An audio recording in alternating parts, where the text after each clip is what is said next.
Well, hello. It is good to see you. I want to start by welcoming our campuses. So for those of you watching in Kenosha, those of you in Racine, those of you online, we say hello to you. And to our wonderful romantic Weekends on Wednesday service, hello to all of you. Man, we were missing this crew because last Wednesday was the first time in our church's history that we had to cancel a service, but we are back in action. And we're in this series that we launched last week called Staying in Love. And if you wonder, Dave, what qualifications do you have to be giving talks on staying in love? I've been to a whole lot of marriage counseling in my life. I promise you, right? That, along with the fact that my wife and I have had many conversations or relationship building opportunities to grow as a couple. And so I really do feel in many ways like I'm regurgitating some of the best stuff that I've learned and some of the stuff that has worked for me. I'm kind of this blend of Cupid and Dr. Ruth, all right? So here we go. You know this already, guys. Love is powerful. In many ways, it's like a drug, right? It gets people to do all sorts of crazy things and ridiculous things and embarrassing things. 6 years ago, a wealthy businessman from Russia, his name was Alexei Bykov, he decided to spend a whole bunch of money and time and energy creating an elaborate proposal for his girlfriend. All right, and so he arranged with her what was supposed to be a regular date, and they had an arranged upon location where they were supposed to meet. But of course, Alexei is going to make a big deal of this, and he is going to surprise her. And so he spends a bunch of money hiring a team of filmmakers to help him create an accident scene with mangled cars and ambulances and a bunch of blood everywhere. All right, so his girlfriend shows up. She sees Alexei's car, and she starts to panic. And then somebody on the scene says to her, yeah, the guy who was driving this vehicle died. So her level of anxiety went from panic to now she is freaking out, at which point Alexei comes out of the ambulance carrying flowers, balloons, and an engagement ring. So as you can imagine, it takes a while for her to calm down. Eventually she does, at which point this romance type of guy, right, he proposes to her. Now, it will shock you that she actually did say yes. I don't know how you go from that to like happily ever after, but apparently he pulled it off. Is that not just ridiculous?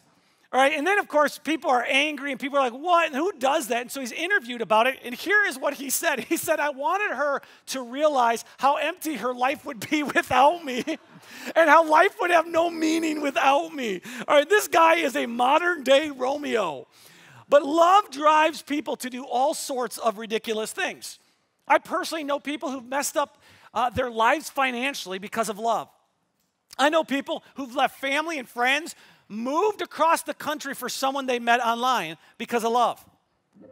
I have friends who've actually tattooed the name of someone they love on their body, right? With the hopes that it's going to go forever.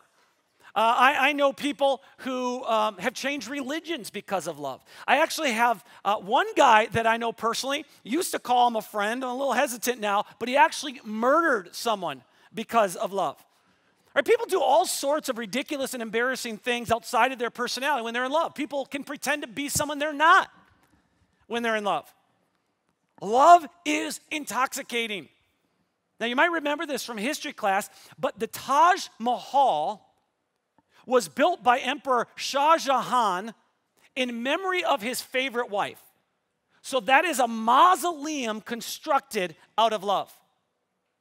I don't know if you know this, but the Kenosha campus, which we built just over a year ago, it was also constructed out of love for my wife and for all of you and for our Heavenly Father. Oh, how awesome is that, right? So love's powerful, guys.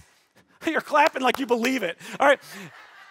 Here's what we said last week. We said falling in love is easy, but staying in love is hard work. Well, it's easy to fall in love, right? Because anybody with a pulse can fall in love. It takes about 5 seconds to fall in love. Some of you have fallen in love with Denzel Washington and you've never even met him. You've fallen in love with Katy Perry and you've never even met her. Statistics show that we will fall in love as human beings anywhere from 2 to 7 times in our life.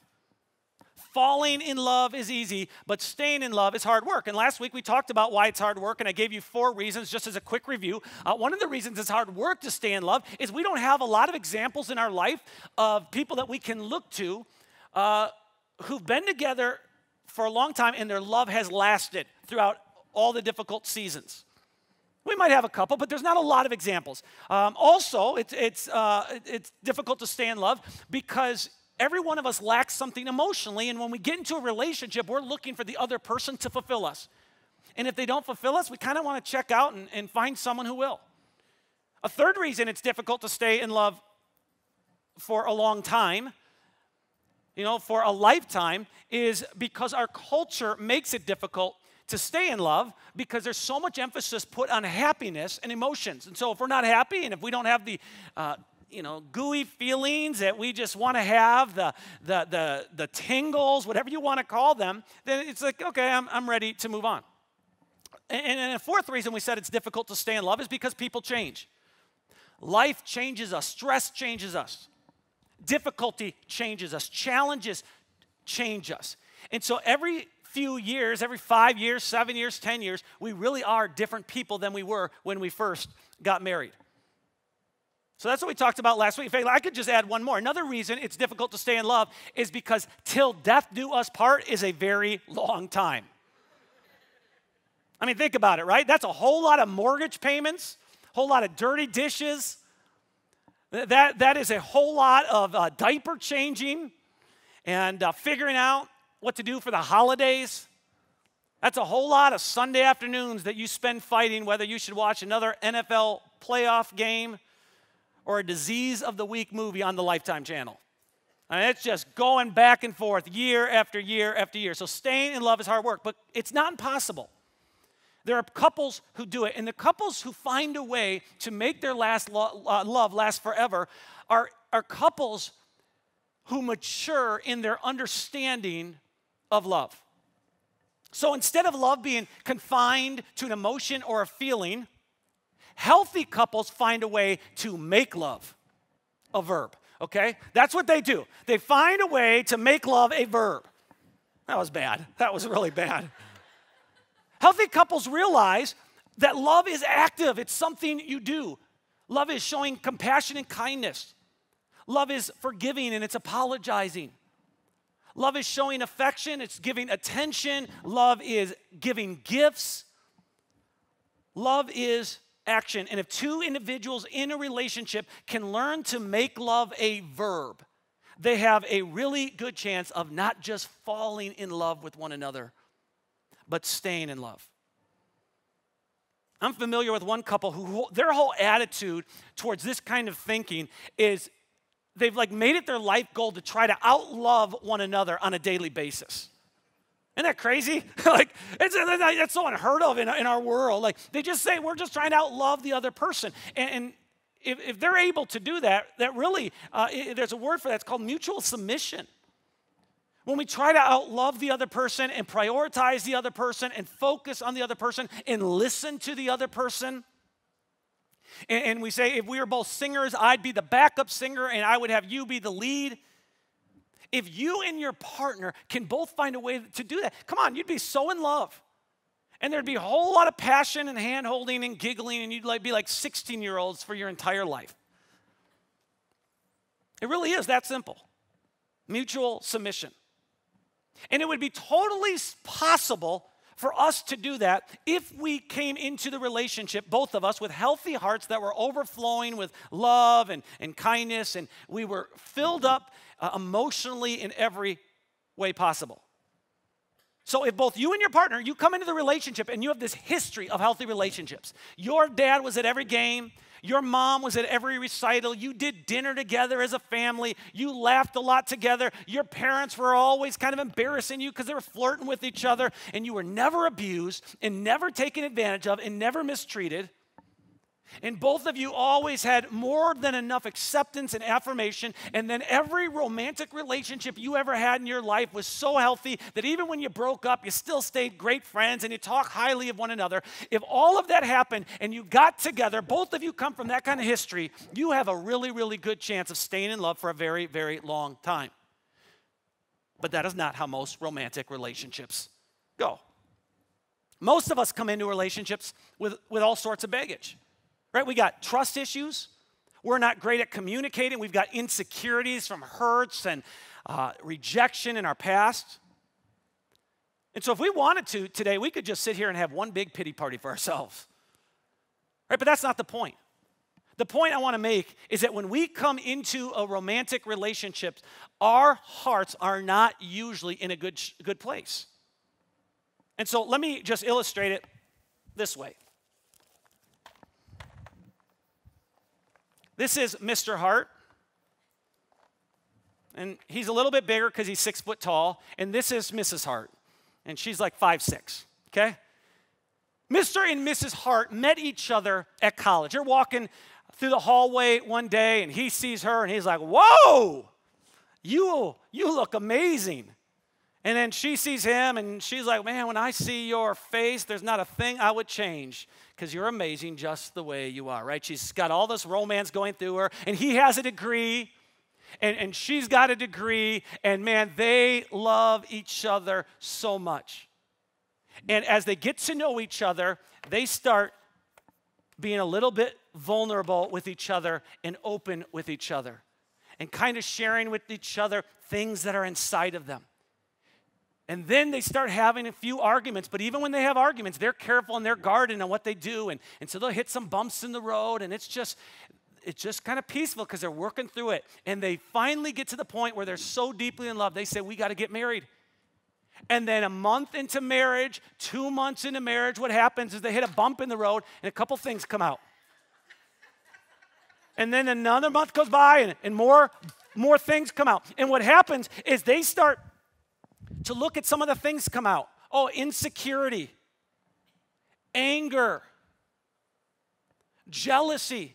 And because they've never really experienced that before in their life, what they do naturally is they just look at the other person and say, I've never had this happen before. You made me so angry. And the other person says, well, I didn't make you angry. You are angry. I've never been angry before because you're the one who pulled this out of me. And we just start pointing fingers and blaming one another.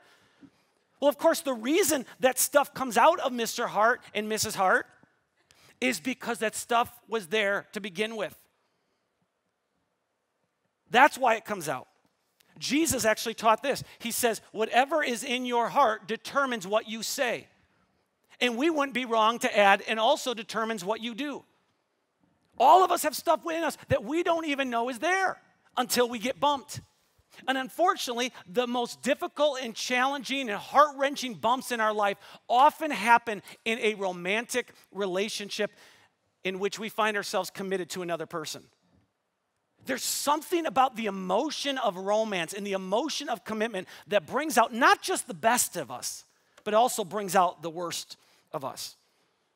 And this is why when we make the ultimate commitment to another person, till death do us part, and we get married, often we end up more mad at each other than anyone else on the planet. Chris Rock has actually said, if you've never contemplated murder, you've never been in love. He says, if you've never stood in front of the mirror rehearsing your alibi, you've never been in love, right? And so what happens is, Mr. Hart is absolutely convinced that, well, she got on my nerves. And she keeps saying that, and she keeps doing that. That's why this stuff's coming out of me. But the truth is, stuff comes out because it's already in us. And she convinces herself, but if he'd stop, and he says, well, if she'd stop. But the reason stuff comes out of us is because it's in us to begin with. And even though all of us have stuff in us, and we should be comfortable acknowledging our weaknesses and the flaws in our life, the tendency for all of us is to point fingers, because the truth is we haven't had to deal with most of it before we were in a romantic relationship, because the emotions of romance just seem to pull things out of us. And so here's the question we need to answer. We have all this stuff in us. What are we going to do about it? And the answer really isn't all that all that difficult. But it's something that most of us struggle doing. And that is, we have to learn to pay attention to what's going on inside of us. We have to learn to pay attention to what's going on in our hearts. Now, to help you understand how important of an issue this is, I want to read something written by King Solomon of Israel. If you're not familiar with Solomon, 3,000 years ago, he was the most famous person on the planet. Solomon had more wealth, more fame, more power than any other person in his day. Highly educated, he wrote 3,000 proverbs. He wrote 1,000 different songs, and he wrote several books. 3 of them ended up in our Bible. And so Solomon wrote on just a bunch of different topics. He wrote on relationships. He wrote on money and character. He talked about work ethic. But in Proverbs chapter 4, verse 23, he says something that is so powerful. Here's what he says. He says, above all else. Solomon says, I have written on an endless list of topics. But what I'm about to say is as important, if not more important, than anything else I've ever said or written on before. He says, above all else, guard your heart. That means pay attention to what's on the inside. Protect and defend your heart. So let me ask you this question. What is the strategy you have for guarding your heart? Because Solomon says that's the most important thing we can do. But most of us just really aren't that good at it. What we're good at is monitoring our partner's behavior. We're good at looking at what they do or don't do, what they say or don't say, and pointing out their behavior, right? We monitor behavior. We're not good at monitoring our hearts. And here's the deal. I think both are important. When we're in a relationship with someone, all of us want to feel a certain way, right? We all want to feel loved. We want to feel pretty. We want to feel accepted and competent. We want to feel respected and valued. We want to feel taken care of, right? We want all those things. And whenever we're in a relationship, our husband, our wife, our partner, our fiance, whatever the relationship is, their words or their actions elicit, they bring out certain feelings inside of us. And so whenever we try to get someone to stop doing something or to start saying something, we're not good at connecting the dots on this, but often it's because we don't like what they're saying or doing in regards to how it makes us feel. So we want them to say or do things that make us feel a certain way. Because if you think about it, all of us are drawn into a relationship. We fall in love because of emotion. We fall in love because they make us feel secure. They make us feel alive. They make us feel respected. They make us feel appreciated or valued or understood. And so the reason we monitor our partner's behavior is because we want to get them to make us feel a certain way, and that's absolutely normal. We naturally depend on our partners to make us feel competent and make us feel valued and make us feel understood and loved. And this is why, really, in any relationship, there's a very fine line between becoming codependent on each other. Now, if all of us came into relationships with hearts full of completely good and healthy things, it'd probably be easy to live happily ever after. But since that's not really how we come into relationship, there's a lot of stuff in us that has to be addressed. And here's the problem. If we don't guard our hearts, if we don't guard our hearts, we're going to have so much stuff inside of us just coming out and just doing a lot of damage all the time. And of course, when the stuff comes out, we blame the other person. But here's what I want you to think about. Our ability to feel certain things that we don't like. Yeah, it may be a little bit of their behavior, it may be a lot of their behavior. We can't escape that. But there's also something inside of us, the condition of our heart, that impacts how we feel. In fact, listen to how Solomon ends this verse. He says, above all else, guard your heart, for everything you do flows from it. Everything you do, your words, your actions, your behavior, all flows from the heart. So if your heart is not in good shape, it is almost impossible to maintain healthy relationships, because what is inside of you eventually makes its way out. You can change the pieces, you can change the faces, you can change the names, but what is in you will eventually make its way out. So all of us would be wise to learn how to guard and protect and monitor our heart. And what I'm going to do with the rest of the time we have together is I'm going to try to quickly give you 3 ways that we can do this. All right, so this isn't an exhaustive list. There are certainly other ways that you can guard your heart. Let me give you 3 ways to guard your heart. The first is this: be realistic about relationships. Now, it just feels so cheap saying something as simple as, well, be realistic about relationships. But here's why we have to discipline ourselves on this. Right? Everybody wants to have these euphoric feelings in their relationship. Oh, I just can't stop thinking about her. Oh, she can't stop texting me. Oh, man, we're just so in love. We hang out every moment we have together. Oh, this is just awesome. Those feelings are great. And experts say they last anywhere from 6 months to 2 years. But eventually, feelings fade, which is actually a good thing, because if those emotions didn't go away, we'd never get anything done. Right? We'd have to shut down business and industry and schools because everybody have all these, addictive feelings. Imagine a surgeon who's just constantly in love. He can't hardly focus on the surgery. So it's actually a good thing that the feelings fade. But when they fade, we start to see the flaws in the other person. Sometimes we see the flaws in ourselves if we look hard enough. And at that moment, we can choose to address them and do something about them, or we can choose to kind of ignore them and put them under the carpet. And what happens is 10 years later, 20 years later, 30 years later, eventually someone says, I can't do this anymore. So if you want to guard your heart, you have to be realistic about relationships so you don't start going off in some fantasy world in your mind. And I know this isn't fun to hear, but every long-term relationship becomes routine over time. The reality is that couples who've been together for 5 years and 10 years and 15 years do not spend most of their time making out. They spend most of their time just managing life.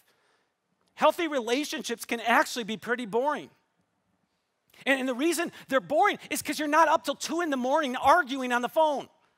You're not crying your eyes out over something that they've done or you've done. Right? You aren't screaming at each other and slamming doors and finding little ways to make the other person jealous or to try to one-up one another and get in control. Healthy relationships are actually, at times, pretty boring because you're comfortable with each other. And you're not having all this anxiety about, I wonder how to word this in such a way that this text message won't come across, in a threatening way. You're not sitting there stressed out over what's our conversation going to be tonight. I wonder if he's going to find me interesting. You don't have to worry, are they going to leave after every time we have an argument? Healthy relationships are boring because you learn to handle confrontation in a healthy way and there's not a whole lot of drama. And so if your relationship is mundane, that's not a red flag. Right? Routine is not a red flag. Stability can sometimes be boring. Now, if it's been boring for a long time and routine for a long time, I'm not saying you shouldn't spice it up. All right? Matter of fact, if it's been boring for a while, I encourage you, go to Pinterest and type in these words, date night ideas. And there's endless lists of them.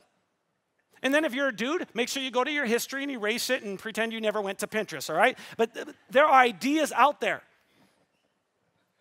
Now, here's the deal.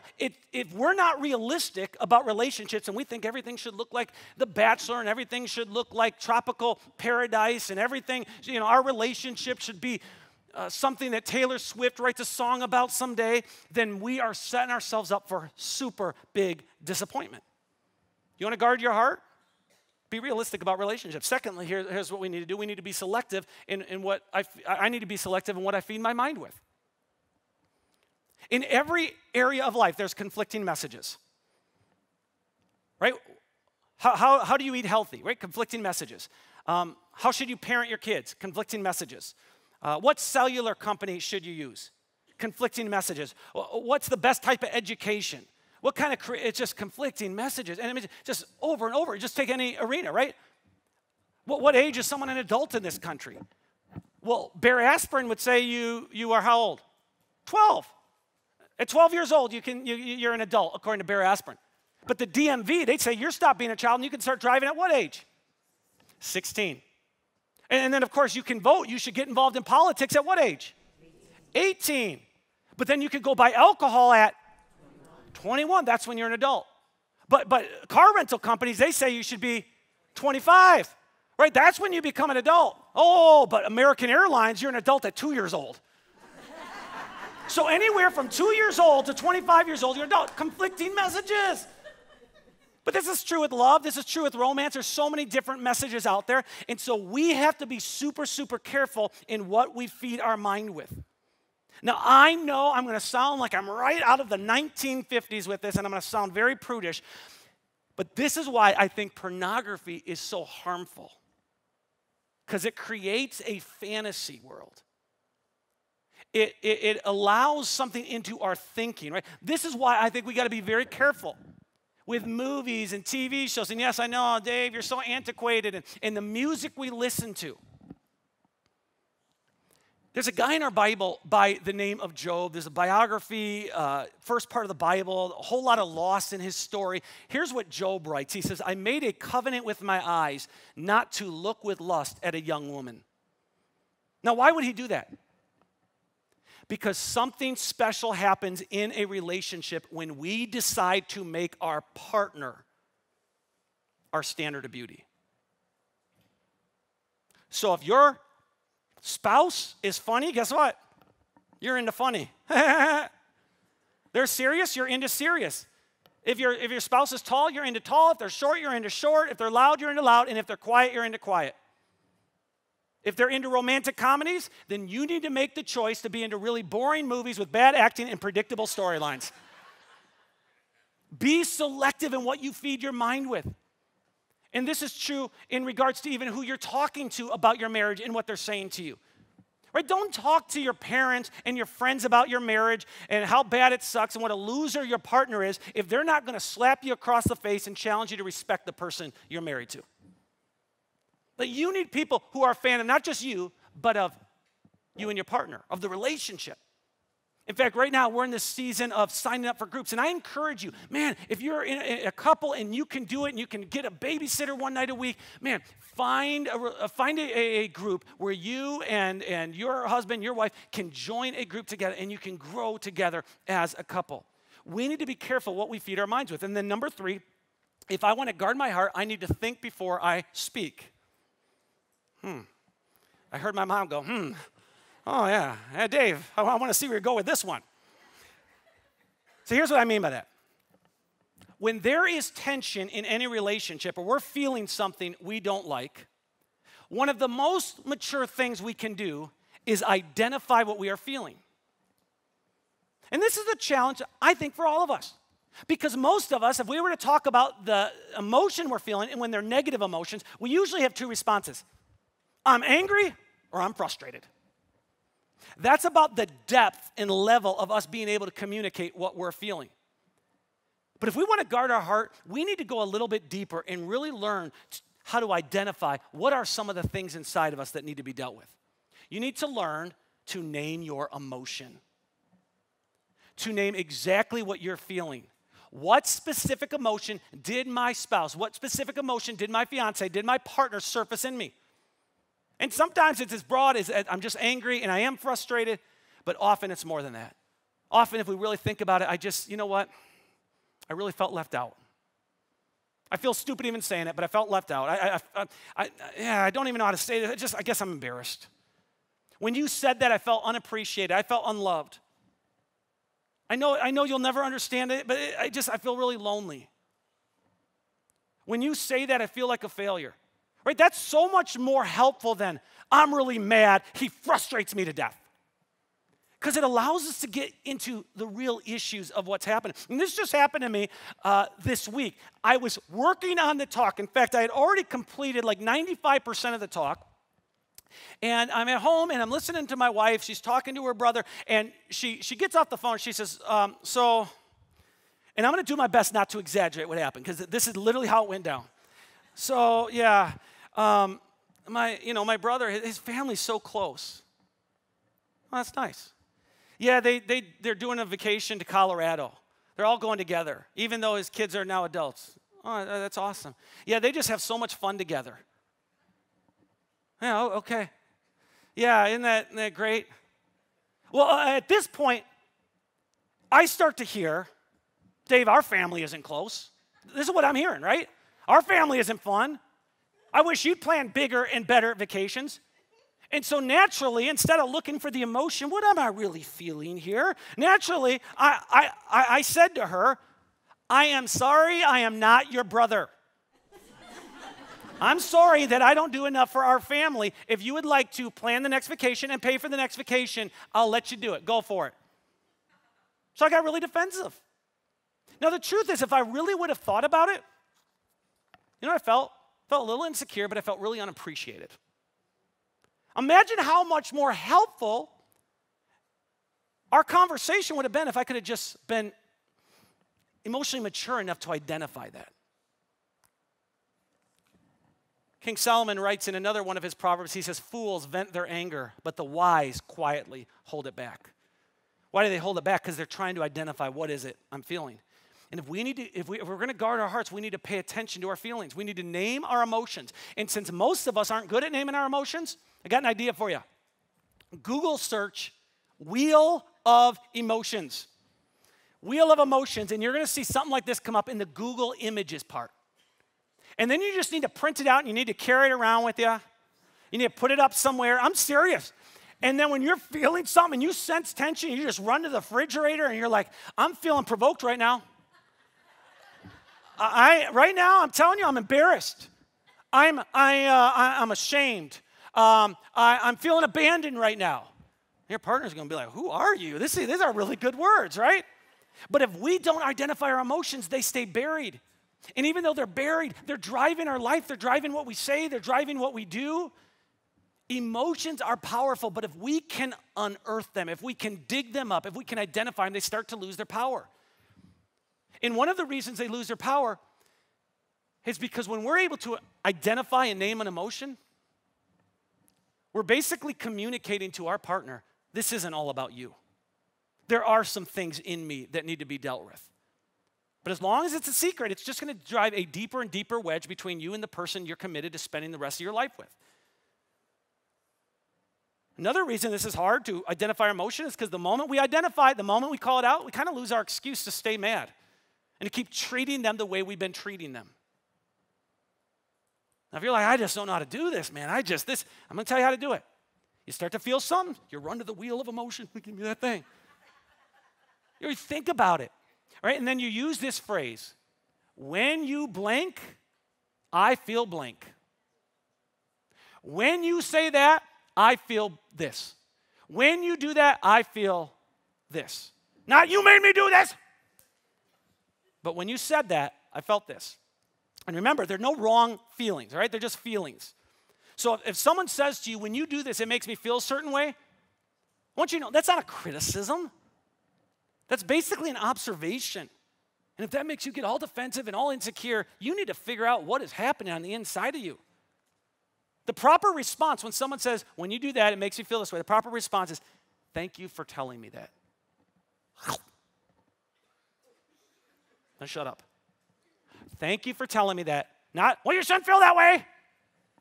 Or I'm sorry you feel that way. Or just say, hey, I'm glad you told me. That's helpful.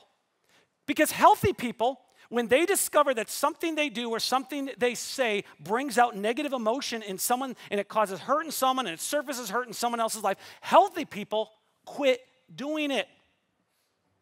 They don't say, well, just deal with it. You should be more mature than that. You should grow up. You shouldn't feel that way. No, they just quit doing it. And so here's what I'm challenging you to do. And here's the challenge I'm putting out to myself. In our relationships, let's guard our hearts. Let's be realistic about relationships. Let's be careful what we feed our mind and our hearts with. And then let's be intentional to think before we speak.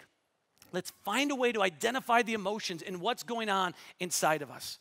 If we can learn to do that, our hearts are going to be better off. And what comes out of us will be more life-giving and more encouraging and more positive because we dealt with some of the roots of the issue. Let me pray for you. Heavenly Father, I thank you for the many relationships represented at Great Lakes Church. And I pray that regardless today of what the primary relationships are in our life, whether it's a romantic relationship, a relationship with friends or coworkers, parenting relationships, whatever the primary relationships are, I pray, God, that you would help us. You would give us the wisdom to know how to best guard our hearts and give us the courage to do it. In Jesus' name, amen.